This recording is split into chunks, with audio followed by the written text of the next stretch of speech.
Good morning. Welcome to online classes GPS. बच्चों, आज जो है अर्थशास्त्र के अंतर्गत कक्षा 11वीं के लिए आज हम देखेंगे सविचार निदर्शन के अंतर्गत 5वें में, इसमें है ना, जो है चौथे भाग में आज बच्चों है ना। तो आज देखेंगे सविचार निदर्शन के है डिलिब्रेट सिंपलिंग अंतर्गत देखेंगे जब अनुसंधान करता, जब मतलब कोई खोज करता जानबूझकर किसी विशेष उद्देश्य से कुछ इकाइयों का ही चुनाव करता है। यहाँ पर बताया गया बच्चों, जानबूझकर मतलब कोई चीज़ है जो है अनुसंधानकर्ता का इकाई चुनाव का करता है तो उसे जो है सविचार निदर्शन कहते हैं। खुद का मतलब विचार से, इस प्रकार से चुनने वाले की इच्छा, उसका निर्णय तथा उद्देश्य ही वो मुख्य होता है। इस प्रणाली में खोजकर्ता अपनी इच्छा के अनुसार सविचार निर्देशन का या उसके आकार का चुनाव या निर्धारण कर सकता है। इससे समझ आया बच्चों, सविचार मतलब स्वयं के विचार द्वारा अपना जो है अनुसंधान खोज करता है। अगला देखेंगे बच्चों, इसमें परिभाषा के अंतर्गत बचा है एडोल्फ जेंस के अनुसार जो है बताया गया, सविचार निर्देशन से तात्पर्य इकाइयों के समूह को इस प्रकार चुनने से कि चुने हुए वर्ग जो है मिलकर जहाँ तक हो सके वही औसत अथवा अनुपात प्रदान करे जिस अनुपात में वो खोजा गया है। तो चलिए देखेंगे जो यहाँ पर विशेषताएं हैं क्रिटिसिटीज आपके बारे में। यहाँ पे सविचार निर्देशन की प्रमुख विशेषता निम्नलिखित। पहला, सविचार निर्देशन का उद्देश्य एक प्रतिनिधि न्याय दर्श का चुनाव होता है, मतलब जिसको हमको चुन रहे हैं उसमें। तो प्रतिनिधि न्यायाधीश से तात्पर्य जिसमें समस्त गुण उसी अनुपात में हो जिस अनुपात में वह समग्र में हो, तब जिस अनुपात के लिए चुना गया। ठीक है बच्चों। दूसरा देखें, चुनने वाले को समग्र की प्रकृति का पूरा ध्यान होना चाहिए, जो कार्य कर रहे हैं उसके लिए है ना, तो उसे समस्त मापों का भी ज्ञान होगा। अगला देखेंगे बच्चों, चुनने वाले की व्यक्ति को पूर्णतः पक्षपातहीन होना चाहिए, मतलब किसी प्रकार के एक दूसरे के भेदभाव नहीं होना चाहिए। अब उसी का देखेंगे विशेषता के बाद गुण। बच्चों, यहाँ पर सविचार निर्देशन रीति के प्रमुख गुण निम्नलिखित है। पहला, यह रीति बहुत सरल है, मतलब ये जो रीति का उपयोग करते हैं वो बहुत ही सरल है बच्चों, है ना। दूसरा है, यह रीति ऐसे क्षेत्रों के लिए उपयुक्त होता है जिसमें लगभग एक सी इकाई हो, जिस इकाई में हो उसमें एक जैसा होना चाहिए। तीसरा देखेंगे, इस रीति में यदि पक्षपात को दूर रखने में उचित सावधानी बरती गई तो यह प्रणाली कम खर्चीला है, मतलब जितना वो काम के लिए किया गया तो वो क्या है उस समय तक वो कर लेता है, या पक्षपात जो रहे दूर रहने से, उनकी सावधानी बरतने से ये क्या है कम खर्चीला में उपयोग होता है। अब अगला देखेंगे उसके अंतर्गत बच्चों दोष बताया। सविचार निर्देशन रीति के प्रमुख दोष जो निम्नलिखित है। पहला, इस रीति के अनुसार न्याय दर्शन छांटने में अनुसंधान करता है कि व्यक्तिगत धारणा और पक्षपात का पूरा प्रभाव पड़ता है, मतलब जिस प्रकार वो पक्षपात न करता है उसी का ये प्रभाव पड़ता है, जिससे परिणाम जो अशुद्ध हो जाते हैं। दूसरा देखेंगे बच्चों, यहाँ पर जो बताया गया आपका समग्र ज्ञान पहले से ही होना चाहिए, मतलब जो काम कर रहे हैं जो प्राय संभव नहीं होता उस बारे में, है ना। तो अब अगला देखेंगे बच्चों, कोटा या अभ्यास निर्देशन जो है, कोटा जो सिंपलिंग जो बताया गया यहाँ पर। तो इस रीति के अंतर्गत अनुसंधान कार्य जो है संबंधित सूचना प्राप्त करने के लिए प्रगणकों के कार्य का कोटा निश्चित कर दिया जाता है, मतलब आपको उतना भरना। कोटा निश्चित करने का अर्थ यह है कि इस बात का निर्धारण किया जाता है कि प्रगणक किस क्षेत्र से इकाइयों का चयन करेगा, मतलब किस क्षेत्र से उसको लेना है। कोटा निश्चित हो जाने के पश्चात प्रगणकों को अपनी इच्छा अनुसार इकाई का चयन करने की पूर्ण स्वतंत्रता होती है जो उसमें रहते हैं। प्रगणक जो है प्रगणक अपने क्षेत्र में जाता है और वहाँ पर व्यक्तियों से संपर्क स्थापित करके आवश्यक इकाई का चयन करता है। निश्चित कोटा पूरा होने पर प्रगणकों द्वारा सूचना दे दी जाती है कि आपका कार्य हो गया है। अगला देखेंगे सुविधाजनक निर्देशन कन्वेंशन सिंपलिंग, जो इस रीति के अनुसार जो अनुसंधान करता अपनी सुविधा के आधार पर समग्र में से, मतलब जो समूह में से इकाई को चुनाव करता है तथा जांच करता है। जैसे छात्र छात्रों को स्कूल से भागने की प्रवृत्ति का अध्ययन करने के लिए अनुसंधान करता उन्हीं स्कूलों का चयन कर सकता है जो उसके आसपास में हो, जिससे कि उसके स्कूल में जाने में सुविधा हो। इस रीति द्वारा परिणाम जो समग्र उच्च प्रतिनिधित्व नहीं करता है और ना ही वे संतोषजनक होता है। ठीक है बच्चों, ये सुविधाजनक निर्देशन के आधार पर। अब इसी के आधार पर देखें निर्देशन का आधार क्या होता है। यहाँ पर बेस ऑफ सिंपलिंग निर्देशन नीति निम्नलिखित दो मुख्य सिद्धांतों पर आधारित। पहला, सांख्यिकी नियमितता नियम। दूसरा है महाजनता नियम, जिसको बोलते हैं लॉ ऑफ इंटीरिया ऑफ लार्ज नंबर। तो पहले देखते हैं अपन बच्चों सांख्यिकी नियमितता नियम जो है लॉ ऑफ स्टैटिक्स है ना, रेगुलरिटी।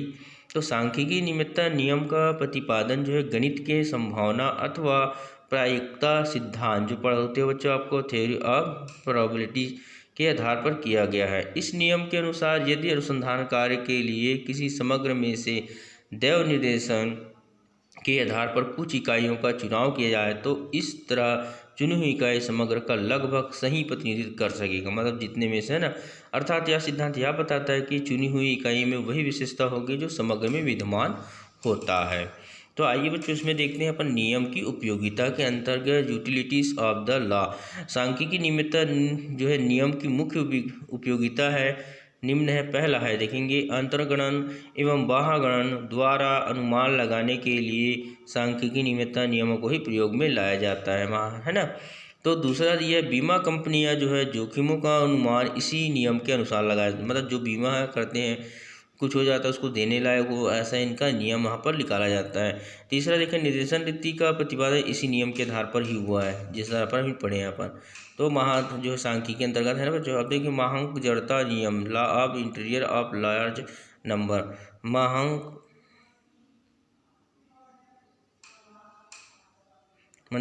जो जड़ता नियम का प्रतिपादन सांख्यिकी निमित्त नियम के आधार पर ही किया गया है। यह मालूम है कि यदि किसी बहुत बड़े समूह में से दैव निर्देशन द्वारा यथोचित रूप से बड़ी संख्या में इकाई का चयन किया जाए तो यह लगभग निश्चित है कि इन इकाइयों में उन्हीं विशेषताओं को पाए जाने की संभावना है जो कि समूह में विद्यमान रहता है। इससे स्पष्ट हो जाता है कि न्यायादर्श जितना बड़ा होगा, मतलब समूह जितना होगा, उतने ही उच्च स्तर की शुद्धता पाई जाती है। इसके विपरीत न्याय दर छोटा होने पर नियम जो है उतनी अधिक सत्यता के साथ लागू नहीं होता यहाँ पर, है ना। बाउले के अनुसार देखेंगे, एक समूह की व्यक्तिगत इकाई लगातार बदलती जाती है, लेकिन समूह जो है समस्त समूह बहुत धीरे धीरे परिवर्तन होते हैं उसमें, है ना, धीरे धीरे कार्य में परिवर्तन होते हैं। अल्पांक दृष्टांत, है ना, दृष्टता नियम।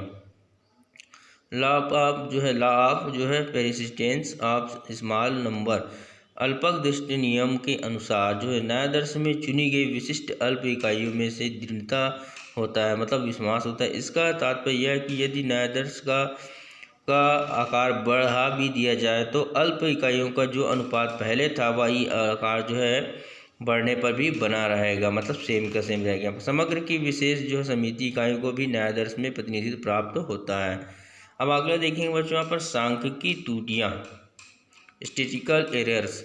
सांख्यिकी में त्रुटि का शब्द का प्रयोग एक विशेष अर्थ में किया जाता है। साधारण बोलचाल में प्रयुक्त होने वाले शब्द जो है त्रुटि से या सर्वथा भिन्न है। साधारण भाषा में त्रुटि का तात्पर्य उन गणितीय गलतियों से होता है जो योग गुणा भाग आदि करने में हो जाता है। हम देखते हैं जो गुणा भाग करते हैं तो उसमें थोड़ा बहुत त्रुटियाँ हो ही जाता है।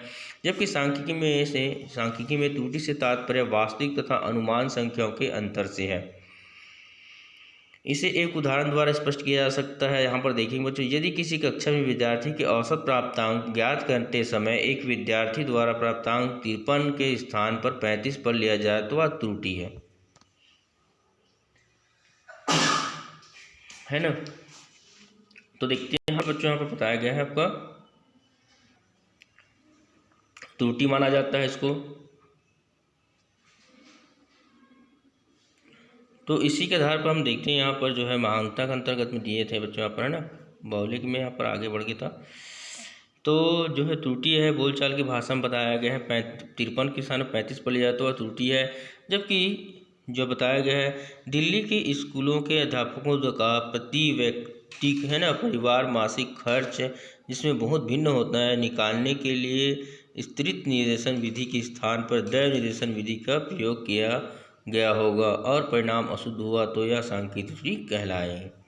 अब देखेंगे त्रुटि के लिए स्रोत जो होता है सोर्स ऑफ स्टैटिस्टिकल एरर। सांख्यिकी त्रुटि के मुख्य स्रोत निम्नलिखित हैं।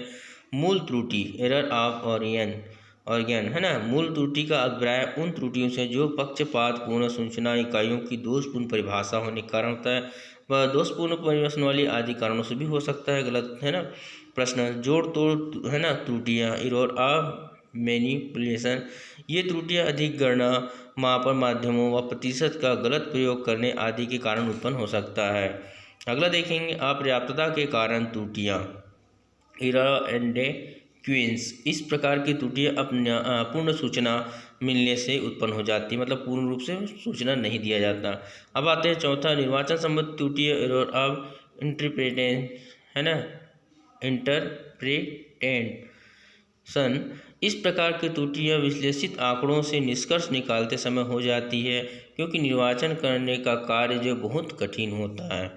अब अगला देखेंगे बच्चों, निर्देशन तथा गैर निर्देशन त्रुटियां, सिंपलिंग एंड नॉन सिंपलिंग एरर। सांख्यिकी त्रुटियों को निर्देशन तथा गैर निर्देशन त्रुटियों में बांटा जाता है। पहला इसमें देखेंगे निर्देशन त्रुटियों के सिंपली एरर में एक प्रतिदर्श सर्वेक्षण में, मतलब जो कार्य करते हैं उसमें समग्र समूह के जो छोटे से भाग का अध्ययन किया जाता है, इसलिए समग्र के विषय में निकाले गए निष्कर्ष में त्रुटियां हो ही जाती है, लेकिन संगणक जो है अध्ययन पूरा मिलाकर करते हैं अंतर्गत इस प्रकार की त्रुटियां उत्पन्न ही नहीं होती है।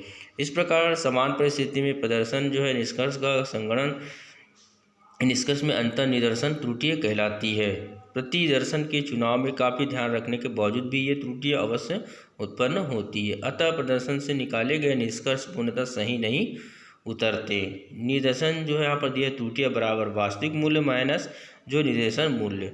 तो यहाँ पर देखेंगे बच्चों, यहाँ पर जो बताया गया आपका निर्देशन त्रुटि दो प्रकार की होती है। पक्षपातपूर्ण त्रुटियां, ये त्रुटियां गणकों अथवा सूचना देने वाले के पक्षपाती व्यवहार के कारण उत्पन्न होती है।